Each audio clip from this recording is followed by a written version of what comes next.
continuou sua obra. Alguns ratinhos miúdos, tadinho, querendo saber que ela é uma pessoa pura, um espírito puro, né? Isso eu que estou acrescentando. Era uma alma pura, não tinham medo dela, né? Alguns ratinhos miúdos, querendo ajudá-la, chegavam para bem juntinho dela as urtigas. E um melro pousado. Um melro é um pássaro muito bonito, um pássaro noturno, tipo uma coruja. Pousado numa das barras da grade da janela, passou a noite a cantar para lhe dar ânimo. Em lugar do veludo e da seda, teve por travesseiro uma trouxa de urtigas que colhera, e por coberta as túnicas que tecera. No entanto, não teria sido possível oferecer-lhe algo que fosse mais de seu agrado. Retornou ao trabalho, erguendo aos céus uma prece fervorosa, estudo em pensamento. Essas preces que ela fez em pensamento, ela não podia falar. E foi uma prece fervorosa de agradecimento, né? Ela retornou ao trabalho, erguendo aos céus uma prece fervorosa de agradecimento, mas sempre em pensamento. Nas ruas, a molecada cantava modinhas injuriosas para que as ouvisse, e não teve quem aparecesse para consolá-la com palavras de piedade. De repente, ao entardecer, uma asa de cisne apareceu no vão da janela. Era o caçula, que descobrira o paradeiro da irmã. Elisa soluçou de alegria, embora soubesse que não lhe restavam senão aquela noite e a próxima. Tinha a tarefa quase terminada, e os irmãos, pela cercania, os irmãos estavam todos perto. Aqui, ó, o cisne, tá vendo?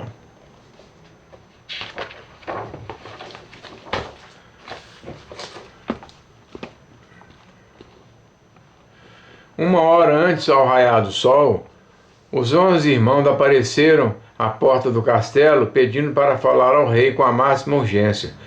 Foram dito que não era possível, pois ainda era noite, o rei dormia e ninguém tinha permissão de acordá-lo. Eles, porém, insistiram tantas ameaças fizeram, que, para expulsá-los, foi preciso chamar a guarda. Despertado por aquele alvoroço, fora de hora, o rei apareceu em pessoa para saber do que se tratava naquele instante, do que se tratava. Naquele instante, um raio de sol rasgou as nuvens e os 11 irmãos desapareceram. Só o que restou foram 11 cisnes que levantaram voo. Avizinhava-se a hora do suplício, do sacrifício. Estava chegando a hora dela ser queimada na fogueira. A Elisa, tadinha. 4 guardas armados irromperam a cela de Elisa. Agarraram-no pelo braço, arrastaram-no para o pátio e a puseram numa carreta decrépita e rangedora. E dali rumaram para o local da fogueira. A carreta, aqui na carreta, ó, pelos guardas, tá vendo? E ela continuava o trabalho de tecer nas túnicas, faltava pouco. Faltava muito mais não. Elisa ia sentada, metida em desajeitado camisolão de fazenda grossa. Os cabelos compridos emolduravam-lhe o rosto bonito. Tinha as faces mortalmente pálidas e seus lábios murmuravam, enquanto os dedos teciam ágeis a fibra verde. Nem a caminho da morte quisera interromper seu trabalho. 10 túnicas jaziam terminadas a seus pés, e só a 11ª estava por terminar. De uma das janelas do palácio, o rei, aflito, torturado, acompanhava sem ser visto. Ele não podia fazer nada, porque ele ordenou que o povo a julgasse. E palavra de rei, naquela época, não sei se hoje funciona ainda, não volta atrás, né? Ele acompanhava de longe, apreensivo, né? Nossa, ela vai ser queimada, tadinha. Mas ele não podia fazer nada. De uma das janelas do palácio, o rei, aflito, torturado, acompanhava, sem ser visto, o desenrolar dos acontecimentos. Embora não fosse capaz de explicar o comportamento estranho de Elisa, no fundo do coração, algo lhe dizia que era inocente, que ela era inocente. Mas já agora nada mais podia fazer. O povo decretara a sua condenação, e ele não tinha mais poderes para se opor. Elisa, fechada num silêncio cheio de dignidade, continuava tecendo febrilmente as túnicas. Faltava uma só, e a multidão, vendo assim tão corajosa como que indiferente à morte, não podendo saber quanta bondade encerrava em sua alma, em lugar de admirá-la, gritava-lhe injúrias e escarnecia dela. Mulher malvada, dizia um soldado a um companheiro de armas, causou dano ao nosso rei, queria por certo envenená-lo para se apoderar de suas riquezas, acrescentou outro. E o vozerio cada vez mais se avolumara entre a multidão, já agora enfurecida. Veja como resmunga a feiticeira. Não é o livro de orações que tem nas mãos? Prossegue em suas bruxarias até o último instante. Vamos agarrar-lhe aquele pano horrível que ela não para de tecer. Vamos rasgá-la em 1000 frangalhos, disse a mulher.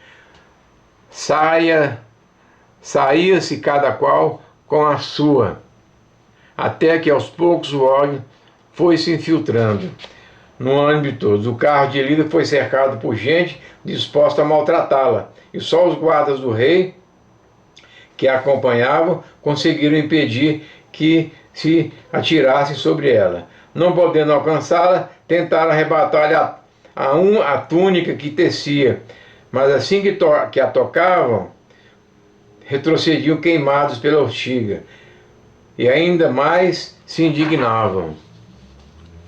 Trouxe isso de propósito para nos queimar. Nem antes da morte tem um gesto de bondade. O povo escarnecia dela mesmo. Elisa olhava e ouvia tudo aquilo e continuava calada.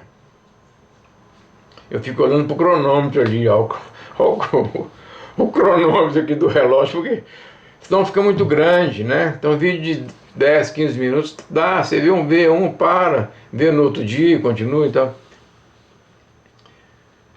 Chegaram ao fim ao local da tortura. Elisa estava desesperada, pois já não lhe sobrava mais tempo para entregar as túnicas aos irmãos. De quando em quando desviava o olhar do trabalho para perscrutar o céu, na esperança de ver chegar os cisnes brancos. Mas qual? Nada. De súbito, porém, quando já desesperada e resignada, deixou-se levar para a fogueira. Deixava-se levar para a fogueira. Quando já desesperava, de súbito, porém, quando já desesperava e resignada, deixava, né? Resignada, aceitava. Eu tinha aceitado a morte, né? Aceitado aqui. Deixava-se levar para a fogueira. Nesse momento, ouviu-se um revoar de pássaro. 11 esplêndidos cisnes voavam baixinho e vinham planando em círculos concêntricos em direção à carreta de Elisa. Pousaram ao redor dela, agitando as grandes alas brancas. A multidão retrocedeu impressionada. Isso é sinal do céu. Essa mulher é inocente, disse alguém.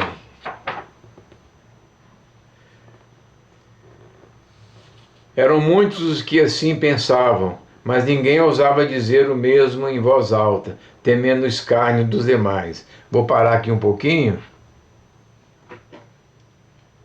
Porque já está chegando no final, então vai ser mais um só de 10 minutos. Acho que não vai dar nem 10 minutos.